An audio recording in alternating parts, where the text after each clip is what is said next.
नमस्कार दोस्तों, कैसे हैं आप लोग। मैं आशा करता हूँ आप लोग सही सलामत होंगे, मस्त तंदुरुस्त होंगे। दोस्तों, बिहार बिजली विभाग डीबी अपडेट को लेकर यानी कि डॉक्यूमेंट वेरिफिकेशन में क्या कुछ दस्तावेज लगेंगे, मैंने इस पर एक प्रॉपर वीडियो बनाया था। उस पर काफ़ी बच्चों ने कमेंट करके ये पूछा क्या कि ये डॉक्यूमेंट गलत है, वो डॉक्यूमेंट गलत है, फॉर्म भरने के बाद क्या स्टेप होगा, दस्तावेज में क्या क्या कुछ लगेंगे, सारा कुछ जो बहुत कॉमन क्वेश्चन थे। मैंने आज उस कॉमन क्वेश्चन को सिलेक्ट कर इस वीडियो में लाकर और सारा डाउट क्लियर करने के लिए मैं एक वीडियो बना रहा हूँ। और मैं आशा करता हूँ कि जो इस वीडियो को आप लोग देखेंगे तो आपका भी 99% जो डाउट होंगे वो क्लियर हो जाएंगे। बाकी जो 1% आप लोग का जो डाउट बचेगा वो आप कमेंट में करिए, मैं उस सभी का प्रॉपर तरीके से रिप्लाई देकर आपको समझाने की मैं पूरी पूरी कोशिश करूँगा।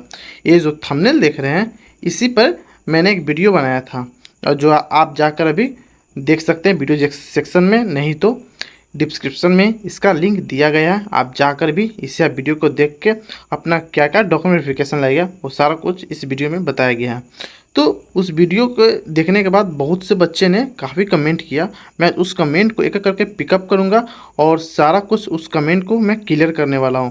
इससे आपका डाउट भी क्लियर हो जाएगा और जिसने कमेंट करके डाउट पूछा था उनका भी डाउट क्लियर होने वाला है। तो 13 तारीख तक जो ऑब्जेक्शन का था वो 13 तारीख तक चलने वाला है। ठीक है, 13 तारीख के बाद आपका डॉक्यूमेंट वेरिफिकेशन शायद डेट रिलीज कर दिया जाएगा। 14-15 तारीख को आपका डॉक्यूमेंट वेरिफिकेशन होने वाला है, यानी कि 13 तक ऑब्जेक्शन है, 14-15 के बाद आपका डॉक्यूमेंट वेरिफिकेशन स्टार्ट हो जाने वाला है। अब बात करने वाले हैं कि पहला जो कमेंट आया था उसमें क्या था। रिंसू कुमारी जी ने एक कमेंट किए हैं कि गर्ल्स के लिए रेलवे टेक्नीशियन अच्छा है या बीएसपी एससीएल में। अभी रेलवे टेक्नीशियन में हूँ बट नागपुर में जो कि बहुत दूर है, क्या मुझे बीएसपीएल ज्वाइन करना चाहिए या प्लीज़ गाइड मी सर। रिंसू जी, मैं आपको बता देना चाहता हूँ कि जो आप नागपुर डिवीज़न में हैं यानी कि एसीसीआर सेंट्रल ईस्टर्न रेलवे का ये जो है, इसमें काफ़ी जो म्यूचुअल मिलते हैं और ट्रांसफ़र को लेकर काफ़ी झंझट होती है इस जोन में, एसीसीआर में। तो मैं आपको सीधा सीधा सजेशन देने वाला हूँ, एक पर्सनली सजेशन भी आपको मैं देना चाहता हूँ कि आप नागपुर जो टेक्नीशियन रेलवे का आप जो अभी जॉब कर रहे हैं उसको आप क्विट कर कर आप बिहार बिजली विभाग में आ सकते हैं, उसे ज्वाइन कर सकते हैं। मैं ऐसा क्यों कर रहा हूँ, आप TG3 में होंगे यानी कि टेक्नीशियन 3 में वहाँ पर आप होंगे, टेक्नीशियन ग्रेड 3 में होंगे, जिसका पे लेवल आपको मैं बता दूँ उसका पे लेवल 2 है। आप जो टेक्नीशियन में भी आ रहे हैं उसका पे लेवल आपका 4 होने वाला है, तो आप 2 पे लेवल आगे चलिएगा। तो बेसिक सा बात है कि इसका बेसिक पे आपसे टेक्नीशियन रेलवे से ज़्यादा होने वाला है बिहार बिजली विभाग का। एक फ़ायदा ये हुआ। सेकेंड फ़ायदा आपको ये होने वाला है कि आपका जो घर के नज़दीक में आपको नौकरी करने को मिलेगा, अपना स्टेट में नौकरी करने को मिलेगा। तो और इससे बेहतर क्या होगा, यानी कि एक तो सरकारी नौकरी वो भी घर से, तो इससे स्वर्ग की बात क्या होगी, ये तो स्वर्ग जैसा बात हो गया। सरकारी नौकरी वो भी अपना स्टेट से नौकरी करो, तो ये अच्छी बात है। तो रिंसू जी, मैं आपको एक पर्सनली सजेशन ये देना चाहता हूँ कि आप बिहार बिजली विभाग चुपचाप ज्वाइन कर लीजिए, टेक्नीशियन को आप क्विट कर दीजिए। ठीक है, आप टेक्नीशियन क्विट करने से पहले आप वहाँ से एनओसी बनवा लें, यानी कि नॉन ऑब्जेक्शन सर्टिफिकेट वहाँ बनवा लें। किससे, तो एसएससी से। किससे बनता है, तो एसएससी सीनियर सेक्शन इंजीनियर से एसएससी बनवा एनओसी बनवा लीजिएगा, ताकि जो भी आप उसमें एनएसपी में यानी कि नेशनल पेमेंट एनपीएस में जो नेशनल पेमेंट स्कीम होता है, न्यू पेमेंट स्कीम जो होता है, उससे आपका सारा पैसा आप दिए थे जो कटा था, अब पूर्णतः आपके बैंक अकाउंट में आ जाएंगे। तो ये हो गया। अब चलते हैं सेकेंड के लिए। आपका रिजल्ट डेट सही निकला भाई, सही बात बताते हो, मेरा भी सिलेक्शन किया। बहुत बहुत धन्यवाद भाई आपका एक कमेंट करने के लिए, और मेरे तरफ से आपकी हार्दिक बधाइयाँ हो कि आप टेक्नीशियन 3 में आपका रिजल्ट हो चुका है, और बहुत बहुत कॉन्ग्रेचुलेसन। और आपका रिजल्ट सही, मैं सही जो भी बताता हूँ इसके लिए भी दिल से धन्यवाद। आप मेरे से जुड़े हो तो आपको हर एक कंटेंट जो मिलेगा सही और सटीक मिलेगा, सही जानकारी के साथ। जितना मुझे पता रहा है मैं सभी कुछ आपको बता देता हूँ, तो आप मुझसे जुड़े रहें। ठीक है, नेक्स्ट चलते हैं। मेरा भी हो गया भाई, लेकिन डीबी का टेंशन है, क्या कब होगा कि कब होगा। भाई मैं आपको बता देना चाहता हूँ, रूपा सिन्हा है बहन, मैं आपको बता देना चाहता हूँ कि अगर डीबी का डेट आपको मैं पूर्णतः बता दूँ तो 13 तारीख के बाद होगा, यानी कि 13 तक तो ऑब्जेक्शन लगाए जा रहे हैं, यानी कि 14 से 15 तक आपको 14 तक आपको एक नोटिस निकाला जा सकता है और 15-16 तक यानी कि 20 से पहले आपका डीबी कंफर्म करा लिए जाएंगे। तो आपसे निवेदन रिक्वेस्ट है, जो भी कर सकते हैं आप अपना सारा डॉक्यूमेंट तैयार करके रख लीजिएगा। जो जो भी मैं वीडियो में बताया हूँ वो वीडियो देखने के लिए आप मेरे डिस्क्रिप्शन बॉक्स में जाएँ, वहाँ पर वीडियो का लिंक दिया गया है, आप जाकर देख सकते हैं। सेकेंड है, मेरा यूनियन बैंक का अकाउंट है, तो क्या दूसरा बैंक में अकाउंट खुलवाना पड़ेगा या इसी से? Please reply me. तो मैं बताना चाहता हूँ अपना नेम सही नहीं लिखे हैं, इंट्रा ट्रांजेक्शन लिखे हैं, ठीक है। तो मैं इनको बताना देना चाहता हूँ कि भाई देखो, अगर यूनियन बैंक में है तो भी ठीक है, लेकिन जब एसबीआई में आपका खाता रहता है तो आपका जो सैलरी बनता है वो जल्दी से ट्रांसफ़र आपके अकाउंट में हो जाता है। लेकिन अगर अदर बैंक में है तो सैलरी आने में 5-6 घंटा देरी लगते हैं। तो मैं आपको सजेशन देता हूँ, पर्सनली सजेशन है कि आप एसबीआई में खुलवा सकते हैं। 2000 में आपका खुल सकता है। और अपना लाइफ और सर्विस को लेकर ज़्यादा रिस्क ना लें। तो मुझे आपसे एक ही है रिक्वेस्ट कि आप जाकर एसबीआई में खुलवा सकते हैं। मैं भी खुलवाया हूँ 2 दिन पहले, मुझे 2000 रुपये लगा था। आप भी 2000 से खुलवा सकते हैं, ठीक है। तो मैं आपको ये आप खुलवा लीजिए, सही रहेगा, बेटर रहेगा, कुछ दिक्कत नहीं होने वाला है। सर एनओसी अभी नहीं ना लगेगा, मैं आपको बता देना चाहता हूँ एनओसी कब लगता है। आपका किसी दूसरे डिपार्टमेंट में, किसी दूसरे गवर्नमेंट जॉब में, जैसे कि अलग कोई गवर्नमेंट जॉब में, रेलवे में है, एनटीपीसी, किसी भी विभाग में आप जॉब कर रहे हैं, आप फिर बिहार बिजली विभाग में आना चाहते हैं, तो आपको एनओसी लगता है, यानी कि नॉन ऑब्जेक्शन सर्टिफिकेट आपको देना पड़ेगा कि मैं ये विभाग से आया हूँ, और ये आपको देना पड़ेगा, ठीक है। भाई अभी पासबुक क्यों चाहिए? डिफेंस क्लास 4 देव्यान ने आप बताया है कि भाई अभी पासबुक क्यों चाहिए। भाई मैं आपको बता देना चाहता हूँ कि पासबुक इसलिए चाहिए कि जो भी सैलरी आएगी तो आपके पासबुक में नहीं आएगी भाई। आप कहाँ सैलरी होगा, इन हैंड कैश तो लोगे नहीं, तो सैलरी पासबुक पे ही लोगे। तो आपको डॉक्यूमेंट वेरिफिकेशन में काफ़ी इंपॉर्टेंट रोल हो जाता है सैलरी यानी कि पासबुक को लेकर। इसमें कई जगह तो कैंसल चेक भी मांग लिया जाता है। जैसे रेलवे में आप जाइएगा तो कैंसल चेक मांगा जाता है, वहाँ के कैंसल चेक दीजिए। अब कैंसल चेक क्या होता है, एक चेक आपको बनवा लिया जाएगा और उस चेक पे क्रॉस का निशान लगा दिया जाता है, आपका क्या हो गया, कैंसल चेक। तो इसीलिए मैं आपको सजेशन देता हूँ कि पासबुक वगैरह सब सही सलामत लेके जाइए। पासबुक में बहुत सारा क्राइटेरिया ये रहता है कि पासबुक अगर हो तो उस पर मुहर होना चाहिए, आपका नाम सही होना चाहिए, पिता का नाम सही होना, CISF नंबर जो होता है वो होना चाहिए, IFC नंबर जो होता है, IFC कोड वो होना चाहिए, सारा कुछ अच्छा से मेंशन होना चाहिए, सिग्नेचर मुहर, आपका फ़ोटो, सिग्नेचर भी कुछ सही मेंशन हो, नहीं तो आपका डीबी में भी रिजेक्शन हुआ जा सकता है, रिजेक्ट किया जा सकता है, ठीक है। नेक्स्ट चलते हैं। बॉन्ड एफिडेविट डेबिट डेट के बाद बनवाना है क्या? देखो भाई, हाँ, बॉन्ड एफिडेविट अब डेबिट डेट के बाद ही बनवाना है, क्योंकि एफिडेविट कब लगता है, अगर कोई भी आपका स्पेलिंग मिस्टेक हो किसी भी सर्टिफिकेट में तो आपको एफिडेविट की जरूरत पड़ती है। बॉन्ड की जहाँ तक बात है तो 50,000 का बॉन्ड लगने वाला है, जो कि आपको 1,000 में लगभग बन जाएगा। ये आप अपने वकील से कर सकते हैं, वो तुरंत काफ़ी कम समय में आपको बॉन्ड बनाकर आपको प्रदान कर सकते हैं, ठीक है। तो मैं आपको सजेशन देता हूँ कि आप ड्यू डेट के बाद ही ये सब काम लगाएं, क्योंकि ज़्यादा दिन के नहीं, 1 से 2 दिन के अंदर में सारा कुछ आपका बन जाता है, बस वकील अच्छा होना चाहिए, ठीक है। आलोक वर्मा का यह क्वेश्चन था, तो मैं आलोक वर्मा, मैं आशा करता हूँ आप लोग आपका यह डाउट तो क्लियर हो गया होगा, ठीक है। फॉर्म भरते वक्त मैंने वोटर ID कार्ड दे दिया था आइडेंटिफिकेशन के रूप में, बट वोटर ID कार्ड में DO भी गलत हो गया, क्या DB में दिक्कत होगा? इसका जगह आधार कार्ड दिखा सकते हैं? जी हाँ, आप दिखा सकते हैं आधार कार्ड। आधार कार्ड दिखाने में कोई दिक्कत नहीं है।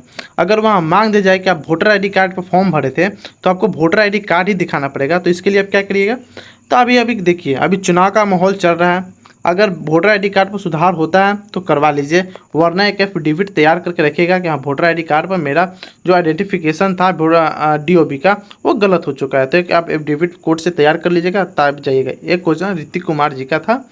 ऋतिक कुमार जी, आपको पता चल गया होगा कि आपको आगे क्या करना है। आप किसी भी डॉक्यूमेंट को लेकर रिस्क ना लें, क्योंकि बहुत मेहनत से आप ये नौकरी मिली है, ठीक है। चलते हैं नेक्स्ट। ऑब्जेक्शन का कोई सुनवाई नहीं हो रहा है, क्या करें? ठीक है, ऑब्जेक्शन का सुनवाई होगा। आप सबसे पहले 10 बजे के बाद ईमेल करें, जो भी आपको ईमेल दिया गया है। आपका ईमेल देखिए कहाँ दिया गया, आपका ईमेल यहाँ पर जो दिया गया है यहाँ bspecialtech3224@gmail.com पर आप यहाँ जाकर अपना ईमेल कर सकते हैं और अपना जो सुनवाई होगा, जो भी केस होगा आपका, वो आपका सुनवाई किया जा सकता है। ठीक है। अब एक और है बैजंती जी का, जो पंजाब नेशनल बैंक है जो कि दिक्कत होगा क्या, प्लीज़ रिप्लाई। जी देखिए, दिक्कत नहीं होगा, लेकिन मैं फिर से आपको बता दूँ कि SBI is better. SBI salary यानी कि सरकारी जो सैलरी आता है वो SBI काफ़ी अच्छा आपको रिस्पॉन्स देगी किसी भी लेकर। तो मैं आप सबसे गुजारिश करता हूँ कि आपका SBI में सेल नहीं है तो आप खुलवा लीजिए, खुलवाने में कोई दिक्कत नहीं है। आप इतना पैसा लुटा दे रहे हैं कहीं फॉर्म भरने में, पढ़ने में, तो SBI में खाता खुलवाने से क्या जा रहा है, आप खुलवा लीजिए। ठीक है। तो मैं आपको सजेशन देता हूँ, आप खुलवा लीजिए SBI में खाता। अगर नहीं है, अगर खुलवाने के लायक नहीं है तो आप इसे स्किप कर सकते हैं। पंजाब नेशनल बैंक अच्छा है, आपको चल सकता है, कोई दिक्कत नहीं है इशू का। लेकिन हाँ, जब फर्स्ट सैलरी आएगा तो आपका एक वेरिफिकेशन होने वाला है, जो आपका सही सही आप दिए हैं कि नहीं, आपका पूरा पूछ लिया जाएगा। फर्स्ट सैलरी जब डाला जाएगा तब आपको मैं बता दूँ कि जो स्टेट का सैलरी होता है, जो बिहार बिजली विभाग का, उस करीब 5 से 6 बजे डलाती है शाम को। अगर SBI में अगर खाता नहीं है तो कम से कम 11 से 12 बजे रात तक आपका ये पहुंचेगा। अगर SBI में अगर अकाउंट रहेगा तो 1 घंटा के अंदर में आपका अकाउंट में आ जाएगा। एक यह है कि भैया मैंने ग्रेजुएशन में सर्टिफिकेट की जगह मार्कशीट नंबर फिल करी थी, उस टाइम मेरे पास सर्टिफिकेट नहीं थी, तो DB में कोई दिक्कत हुई क्या, बहुत परेशान हूँ, और 10-12 सब में मार्कशीट नंबर ही दी थी एप्लीकेशन फॉर्म में। और भैया ये भी बताइए, ये ऑब्जेक्शन किस लिए लगाया जा सकता है। पहले मैं बता दूं, ऑब्जेक्शन जिनका कोई लग रहा है कि मेरा उतना कट ऑफ था फिर भी नाम नहीं है, मैं से कम वाले का नाम आ गया लेकिन जो मेरा ज़्यादा नंबर था फिर भी नाम, उनके लिए ऑब्जेक्शन है। अदरवाइज़ किसी के लिए ऑब्जेक्शन मान्य नहीं किए जाएंगे कि मेरा इतना था, कट ऑफ कैसे कट गया वगैरह वगैरह। पहले वो जेड नॉर्मलाइजेशन का वो फंडा बता दिया था, वो शॉर्ट नोटिस निकाल कर था, आप उस पर नहीं बिलीव करिए। जिनका था कि मेरे 60 का वाला को हो गया, सेम कैटेगरी में अगर मेरा 65 है तो नहीं हुआ, उन लोगों के लिए ऑब्जेक्शन है। आपको अब आप पूछ रहे हैं, अब आप पूछ रहे हैं कि जो मेरा ग्रेजुएशन में मार्कशीट सर्टिफिकेट नंबर की जगह मार्कशीट नंबर, ऐसा कुछ दिक्कत नहीं होगा। आप वहाँ अपना बता दीजिएगा, जो पब्लिकेशन डेट होता है सर्टिफिकेट का, वो मार्कशीट का, वो अपना पब्लिकेशन डेट आगे पीछे ज़रूर होगा, तब कर दीजिएगा। फॉर्म इतना तारीख तक भराने वाली थी और मैंने उस वक्त मेरा कोई भी सर्टिफिकेट इशू नहीं किया गया था या मार्कशीट इशू नहीं किया गया था, मैंने डाल दी। ऐसा कोई दिक्कत नहीं होने वाला है। ठीक है। नेक्स्ट क्वेश्चन की ओर चलते हैं, यानी कि नेक्स्ट कमेंट किए थे, SBI में मिनी ब्रांच अकाउंट है, पासबुक के रूप में एक छोटा सा अकाउंट डिटेल है का पेज दिया गया है, कोई दिक्कत होगा। जी भाई, आपका दिक्कत हो सकता है क्योंकि वहाँ पासबुक का रिक्वायरमेंट किया जाता है, ना कि कोई पुर्जी चीट वगैरह या पेज का। ऐसा रिक्वायरमेंट करने पर आपको छाड़ दिया जाएगा। तो आपसे नम्र निवेदन है कि आप पहले अपना SBI में ब्रांच में जाकर एक सही सेविंग अकाउंट खुलवा लें अच्छा से, और उसके बाद ही DB के लिए आप जा सकते हैं। नहीं तो अकाउंट डिटेल में आपको छाड़ दिया जा सकता है, क्योंकि अकाउंट डिटेल आपको पासबुक में उस पर IFSC कोड रहेगा, अकाउंट नंबर रहेगा, मुहर रहेगा, सारा कुछ डिटेल आपका रहेगा, तभी ना भाई आपका डॉक्यूमेंट वेरिफिकेशन में सही से होगा। आप किसी भी पुर्जा को लेकर जाइएगा तो क्या प्रूफ रहेगा उस पर, किसी ब्रांच का लोगो सब, ऐसा तो बहुत ऐसे साइबर क्राइम हो जा रहे हैं। ठीक है। तो आप SBI में जाकर एक अपना ब्रांच में जाकर, जो भी नज़दीकी ब्रांच नियरेस्ट ब्रांच है उसमें जाकर एक SBI का खाता खुलवा लीजिए। ठीक है। नेक्स्ट चलते हैं। सर मेरा SBI अकाउंट जनधन वाला है, कोई प्रॉब्लम होगा प्लीज़ सर बताइए। देखिए, प्रॉब्लम होने वाला तो नहीं है, लेकिन अगर छटनी हुआ जा सकता है तो आपको भी छाटा जा सकता है जनधन खाता को लेकर, क्योंकि SBI अकाउंट में अगर जनधन खाता है तो आप उसे नॉर्मल खाता में कन्वर्ट करवा लीजिए, नॉर्मल खाता में कन्वर्ट कर लीजिए। अगर बाई चांस नॉर्मल खाता में यानी कि सेविंग अकाउंट में अगर नहीं हो रहा तो आप नया अकाउंट फिर से ओपन करा ले सकते हैं। ठीक है। Married lady medical certificate father के घर से या बनवाएगी या हस्बैंड के घर से। अगर फादर का घर और हस्बैंड का घर अगर एक ही डिस्ट्रिक्ट से पड़ता है तो आप कहीं से बनवा सकते हैं, कोई दिक्कत नहीं है।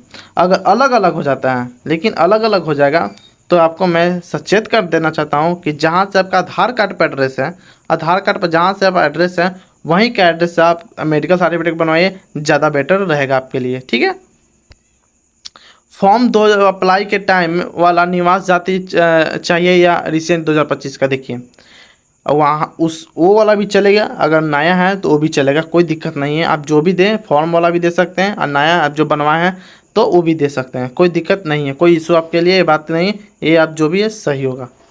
ठीक है। बैंक ऑफ इंडिया का पासबुक है, सभी में खुलवाना बेटर होगा क्या। देखिए सभी में खुलवाना, सॉरी एसबीआई में खुलवाना बेटर होगा। जी हाँ भाई, नहीं नहीं जी बहन, आपको खुलवाना सही होगा एसबीआई में, क्योंकि एसबीआई ज़्यादा बेटर काम करती है अदर कोई भी बैंक से, ठीक है।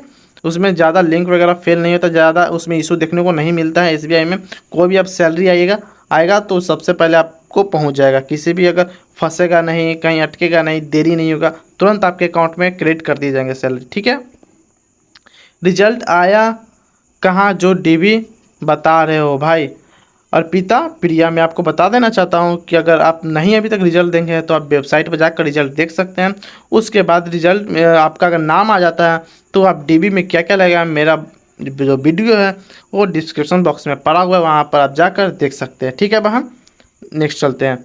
मेरा 10th और 12th 2014 और 16 में हुआ था, लेकिन मदर नेम करेक्शन के बाद पब्लिशिंग जो हुआ 2023 से लिखा है, कोई प्रॉब्लम होगा डीबी में? नहीं भाई, कोई प्रॉब्लम नहीं होगा। जब आप पब्लिकेशन जो डेट है 2023 लिख ही दिया तो कोई दिक्कत नहीं होगा।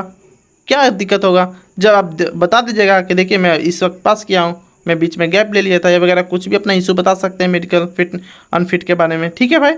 चलिए, करेक्टर सर्टिफिकेट डीबी के टाइम ले जाना है क्या? देखिए, करेक्टर सर्टिफिकेट डीबी के टाइम ले जाना है या नहीं, अभी तो कोई इसमें नोटिस में नहीं दिया गया, मगर मैं इस वीडियो में ज़रूर बताया था कि अगर आपका करेक्टर सर्टिफिकेट बनता है तो बनवा लीजिएगा, क्योंकि नौकरी में जो सर्विस गवर्नमेंट जॉब में मांगा जाता है करेक्टर सर्टिफिकेट को। अगर कोई भी आप सेंट्रल जॉब करेंगे उसमें सबसे पहले करेक्टर सर्टिफिकेट की ही मांग की जाती है।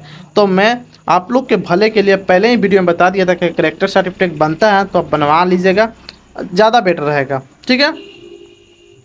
अब देखिए ये सारा प्रश्न यहाँ जो कॉमन प्रश्न है मैं आपको लेकर सभी कुछ बता दिया हूँ। वीडियो कैसा लगा हो, वीडियो अगर अच्छा लगा हो तो चैनल को सब्सक्राइब कर बेल आइकन दबाना ना भूलें, क्योंकि हर छोटी बड़ी अपडेट सबसे पहले आप तक पहुँचाता हूँ। जी हाँ, अगर आप बात करते हैं डीबी डेट को लेकर, डीबी डेट जो अगर 2 से 3 दिन रहा तो मैं फर्स्ट दिन जाकर वीडियो बनाकर आप लोगों को मैं बताने वाला हूँ कि डीबी कैसा गया, क्या क्या रिक्वायरमेंट है। तो इसके लिए आप चैनल को सब्सक्राइब करना ना भूलें, ठीक है। तब तक के लिए जय हिंद जय भारत, सबके लिए ऑल द बेस्ट।